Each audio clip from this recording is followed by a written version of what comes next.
દવા ઉત્પાદન માટેના જરૂરી લાયસન્સ વગર અમદાવાદના નારોલ વિસ્તારમાં મોટા પાયે ગેરકાયદેસર રીતે કોઈપણ જાતના નિયમોનું પાલન કર્યા વગર 50થી વધુ પ્રકારની વિવિધ દવાઓનું ઉત્પાદન, સંગ્રહ અને વેચાણ કરવાના એક મસ્ત મોટા કૌભાંડનો રાજ્યના ખોરાક અને ઔષધ નિયમન તંત્ર દ્વારા પર્દાફાશ કરાયો છે. ઉપરાંત રૂપિયા 1.25 કરોડની કિંમતની દવાઓ, કાચો માલ તેમજ દવા ઉત્પાદનની જર્જરિત મશીનરીને જપ્ત કરી કાયદેસરની કાર્યવાહી હાથ ધરાઈ છે.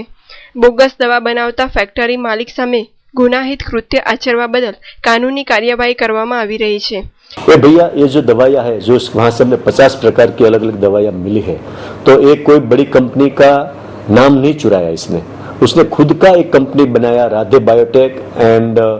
जैसे मैंने बताया दूसरा एक विमको एंटरप्राइज, तो खुद के नाम की ऐसी दो कंपनी रजिस्टर्ड करवाई, शॉप एंड एस्टेब्लिश का लाइसेंस लिया, सेल टैक्स का नंबर ले लिया और ड्रग का जो मेन लाइसेंस की जरूरत है वो लाइसेंस नहीं लिया, क्योंकि जो जगह थी वहाँ पे कभी ड्रग का लाइसेंस को नहीं मिल सका, ऐसी अनहाइजीनिक कंडीशन वाली थी, उसके पास कोई ऐसे as per the drug and cosmetic rules and act कोई साधन सामग्री नहीं थी, कोई ऐसे टेक्निकल आदमी नहीं थे, कोई टेस्टिंग की लैब भी नहीं थी, मगर ये जो दवाइयाँ बना थे खुद का नाम देख के वो बेच रहा था। मगर ये दवाई उद्योग के अंदर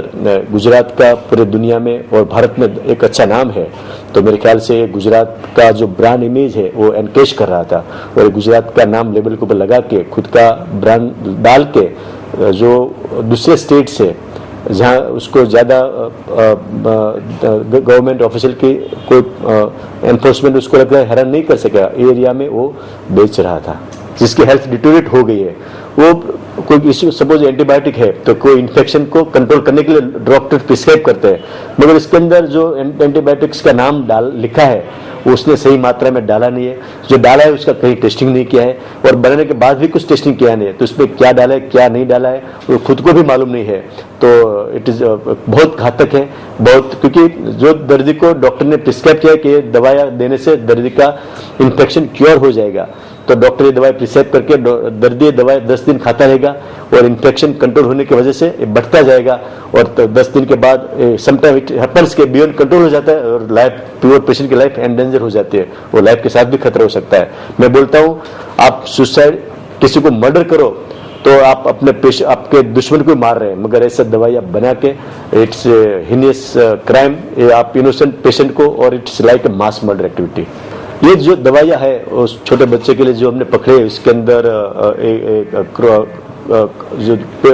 कॉलिक पेन रहता है, बच्चों को पेन होता है पेट में रड़ता है, उसके लिए डाइसाइक्लोमाइन ड्रॉप्स है, तो डाइसाइक्लोमाइन में जो सही ढंग से दवाई नहीं डाले तो उसका इफेक्ट नहीं आएगा और बच्चों को, और वो अनहाइजीनिक बनाया है इतना तो दवाई के बदले और कहीं केमिकल और जहर पेट में जा सकता है। दूसरी विटामिन की प्रिपरेशन है वो भी सही ढंग से बच्चों को विटामिन नहीं मिलते, तो छोटे बच्चों के लिए भी it is very very dangerous ये सब दवाइयाँ हैं। तो अभी जो हमने उसके पास से जो एविडेंस कुछ हमको मिले सब नोट्स बुक्स और सब यूनिवर्सिटीज, तो उसके पास एक होलसेल लाइसेंस उन्हें लेके रखा था, तो on the base of that wholesale license कोई दूसरी जगह पे तो अभी तो जगह भी अस्तित्व में नहीं है, तो ये होलसेल लाइसेंस के नंबर से रॉ मटेरियल परचेज कर रहा था, ये that was his modus operandi, और रॉ मटेरियल लाने के बाद ऐसे कद्दंगी हालत में दवाइयाँ बना के कहीं बेच रहा था। अभी उसके सब हम डिटेल रिकॉर्ड सब चेक कर रहे हैं, तो मेरे ख्याल से एनुअली 2-3-4 करोड़ तक का उसका ऐसा टर्नओवर प्राइम ऑफिस हमको लग रहा है। આ બંને કંપનીઓના માલિકોએ ગરીબ દર્દીઓની જિંદગી સાથે ચેડા કરીને કલમ 27 હેઠળ આજીવન કેદની સજા થવાને પાત્ર ગુનો આચર્યો છે। अभी जो ये विमको इंडस्ट्रीज और राधे बायोटेक ने गुजरात के अहमदाबाद में नारोल के एरिया में जो दवाई की फैक्ट्री चलाई, उसके पास ना तो कोई दवा स्टोर करने का लाइसेंस था, ना तो कोई दवा उत्पादन करने का लाइसेंस था, तो ड्रग एंड कॉस्मेटिक एक्ट जो है उसका सेक्शन 18C का वायलेशन किया हुआ है, विदाउट लाइसेंस मैन्युफैक्चरिंग सेल किया है। दूसरा, उसने जो भी दवाइयाँ बनाई है उसमें कोई स्टैंडर्ड नहीं है, ये जो भी दवाइयाँ है सब मिस ब्रांडेड है, किसी का नाम दे दिया, हिमाचल कंपनी का छोटे अक्षर में नाम दे दिया है मैन्युफैक्चर में और मार्केटेड बाय में खुद का नाम दिया है, तो ये मिस ब्रांडेड प्रकार की दवाइयाँ है, इरिटेड प्रकार की दवाइयाँ है और ये दवाइयाँ जो है वो स्पूरियस प्रकार की दवाई है, तो ऐसी मिस ब्रांडेड इरिटेड स्पूरियस दवा विदाउट लाइसेंस बनाने की जो सजाया है वो ड्रग एंड कॉस्मेटिक एक्ट के सेक्शन 27 के अंदर उसको लाइफ टाइम इम्प्रिजमेंट की सजा की जोगवाई है और फाइन भी है। દેશના પ્રથમ મહિલા વડાપ્રધાન સ્વ ઇન્દિરા ગાંધીની આજે 94મી જન્મ જયંતિ છે। આજે સવારે ગુજરાત પ્રદેશ કોંગ્રેસ સમિતિના પટાંગણમાં તેમની તસવીરને અર્જુન મોઢવાડિયા, સિદ્ધાર્થ પટેલ સહિતના અગ્રણીઓએ પુષ્પાંજલિ અર્પણ કરી હતી. આ પ્રસંગે અર્જુન મોઢવાડિયાએ જણાવ્યું હતું કે ઇન્દિરા ગાંધી દેશના મહાન શક્તિશાળી મહિલા નેતા બન્યા હતા અને કોંગ્રેસને નવું મજબૂત ક્લેવર આપ્યું હતું, જેમાં દેશના ખેડૂતો, મજૂરો, શોષિતો, યુવાનો અને મહિલાઓનો સમાવેશ થાય છે. દેશના ઉપેક્ષિત વર્ગોના સશક્તિકરણ માટે ઇન્દિરા ગાંધીએ 20 મુદ્દાઓનો કાર્યક્રમ આપ્યો હતો, જેના કારણે ગ્રામ્ય અને શહેરી ગરીબોને શક્તિશાળી બનાવ્યા હતા. જ્યારે આજે ગુજરાતમાં ભાજપના શાસનમાં ગરીબ અને મધ્યમ વર્ગ ભૂલાઈ ગયો છે. અમદાવાદ શહેરની મધ્યમાં આવેલી સાબરમતી નદીના સાનિધ્યમાં કુદરતી સૌંદર્યનો લોકો લાહવો લઈ શકે તે માટે નદી કિનારાની આસપાસના વિસ્તારને વિકસાવવામાં આવી રહ્યો છે. અહીં બોટિંગની વ્યવસ્થા પણ કરાશે. દેશ વિદેશના સહેલાણીઓ પોતાની હોટલની નજીકથી રિવરફ્રન્ટની સહેલગા કરી શકે તે રીતે ઓલવેઝ રિવર વ્યૂ નામની હોટલનો પ્રારંભ થઈ રહ્યો છે.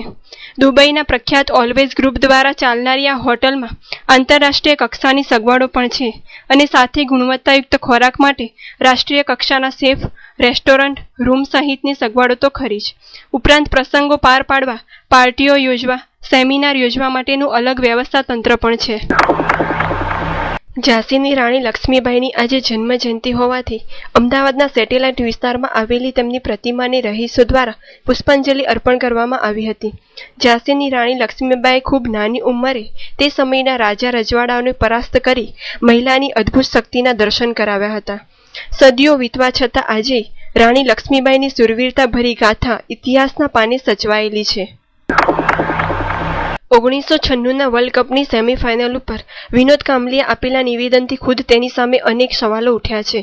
કાંબલી પોતાની વાત ઉપર અડગ છે, જ્યારે બીજી તરફ બીસીસીઆઈ અને ઘણા પૂર્વ ક્રિકેટરોએ તેની આલોચના કરી છે.